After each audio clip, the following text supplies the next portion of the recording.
Le rappeur de Floride, YNW Melly, est-il sur le point de retrouver sa liberté, malgré des accusations de double meurtre? Eh bien, je vais tout t'expliquer dans cette vidéo. Bien évidemment, il y aura d'autres news sur d'autres artistes, donc sans plus tarder, let's go pour les news. NLE Choppa, Offset et DDG ont montré leur soutien à KSNat après que le populaire streamer Twitch a été arrêté pour avoir provoqué une émeute sauvage à Union Square à New York. Vendredi dernier, le 4 août plus précisément, KSNat a été arrêté à New York lors d'une émeute de foule à Union Square après un événement spontané de distribution de Play 5. Le populaire streamer Twitch a annoncé sur les réseaux sociaux qu'il donnerait des consoles de jeux vidéo, des claviers, des webcams et d'autres articles, et son post est devenu viral. Cela a incité des milliers de jeunes adultes à converger vers Union Square et la pandémie s'est ensuivie. CNN a rapporté que des milliers de personnes ont provoqué des désordres dans le parc, ce qui a conduit la police à arrêter 65 personnes dont 30 mineurs.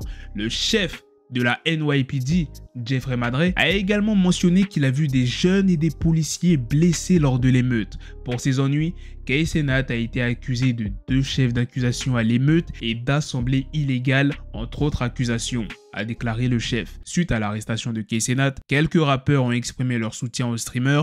NLE Choppa a écrit sur Twitter « Vous n'accusez même pas le KKK quand ils font ce truc négatif. Mais vous accusez un homme noir à succès pour avoir redonné. Le système est tellement conçu pour que nous échouons. Ça n'a pas de sens. » NLE Choppa a ajouté qu'il savait que ce que KSNat avait fait était répréhensible, mais il a loué la mission d'altruiste de l'influenceur. Je ne dis pas que ce qu'il a fait a été fait correctement. Bien sûr, il y a quelque chose qu'il aurait pu faire mieux, mais ses intentions étaient pures. C'est tout ce qui compte. Il voulait aider, redonner, inspirer et surtout diffuser de l'amour. Pour ce qui est de Offset, il a tweeté « Comment vous enfermer Kay pour avoir redonné à ses fans ?» New York déconne. Et enfin, DDG a montré sa solidarité avec Kay et son équipe. Libérer ces garçons. KSNat a été libéré de garde à vue tard vendredi soir. Il n'a pas voulu parler aux médias de l'émeute ou de l'événement de distribution de PS5. Les gars, profitez-en. En ce moment, c'est les soldes d'été chez We Are Chez Nation. Il y a énormément de réductions, que ce soit pour des chaînes, des bracelets, des montres, des pendentifs, des bagues, des boucles d'oreilles et il y a des bijoux pour les femmes. Si tu veux faire plaisir à ta copine,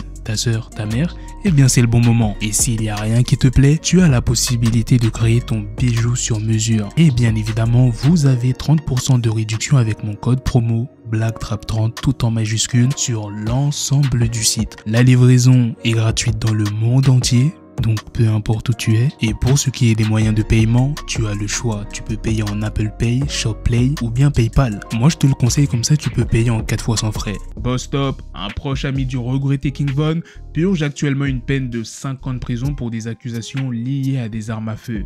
Et récemment, une vidéo a été diffusée montrant Bostop en train de se battre avec un autre détenu. Pour ceux qui veulent voir la vidéo, elle sera disponible sur mon groupe Telegram. Le procès pour double meurtre de YNW Melly est prêt à reprendre après que le premier procès du rappeur s'est terminé par un non-lieu. La date a été fixée pour leur deuxième tentative de condamner le rappeur YNW Melly. Vendredi dernier, le 4 août plus précisément, YNW Melly a comparu devant le tribunal pour une audience sur l'état de son affaire.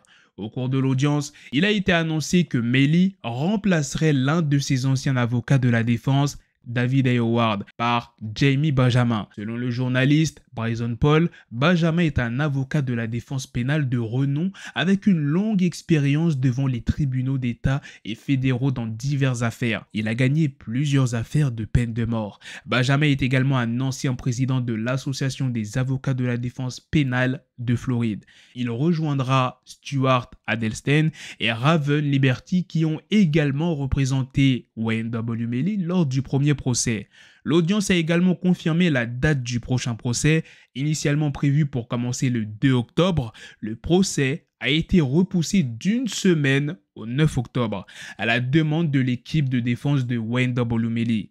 Le procès de YNW Portland est prévu pour commencer le 2 octobre. Il semble que YNW Melly devra rester derrière les barreaux jusqu'à sa prochaine audience. Il n'a pas été question d'une caution lors de l'audience, mais en quittant le tribunal, Melly a murmuré « Je rentre à la maison » à ses membres de la famille qui étaient présents. La Chine a décidé de prendre des mesures drastiques pour lutter contre la dépendance à Internet chez les mineurs. Oui, vous avez bien entendu, les autorités chinoises ont annoncé qu'elles allaient restreindre l'accès à Internet pour les enfants et les adolescents. Mais qu'est-ce que cela signifie exactement?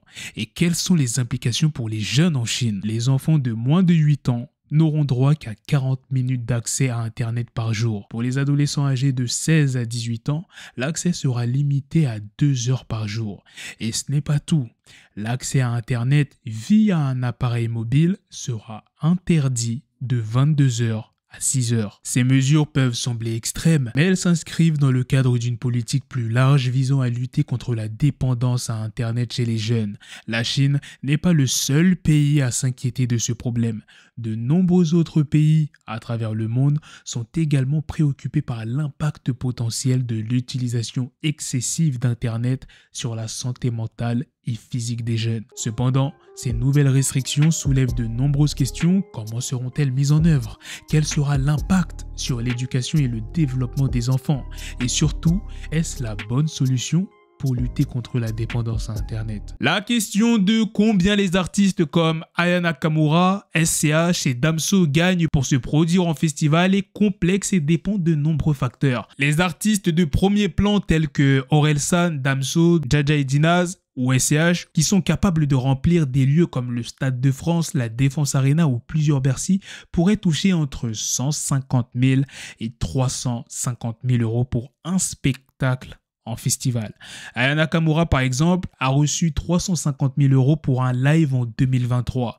Juste en dessous, des artistes comme Gazo ou Jossman, qui sont capables de faire une tournée des Zéniths, gagneraient plutôt entre 40 000 et 100 000 euros.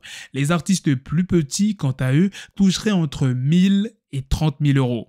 Il est important de noter que cet argent n'est pas uniquement destiné à l'artiste, mais également à son équipe. Il couvre les coûts de transport, d'hébergement, de scénographie et d'autres aspects de la production. La popularité du rap est en hausse, ce qui se reflète dans les festivals qui dépensent de plus en plus pour attirer ces artistes. Par exemple, le Festival des Ardentes aurait dépensé près de 8 millions d'euros pour sa programmation en 2023. Cette tendance est également visible dans le nombre croissant d'artistes capables de remplir des salles comme Bercy. Il y a quelques années, ils étaient rares, mais ils sont de plus en plus nombreux à se produire dans cette enceinte parisienne. Voilà les gars, c'est la fin de cette news, c'est aussi la fin de cette vidéo. Dites-moi dans les commentaires qu'est-ce que vous en pensez de toutes les news que je vous ai présentées dans cette vidéo. Sur ce, on se donne rendez-vous très prochainement pour d'autres vidéos news. Prenez soin de vous la famille. Peace.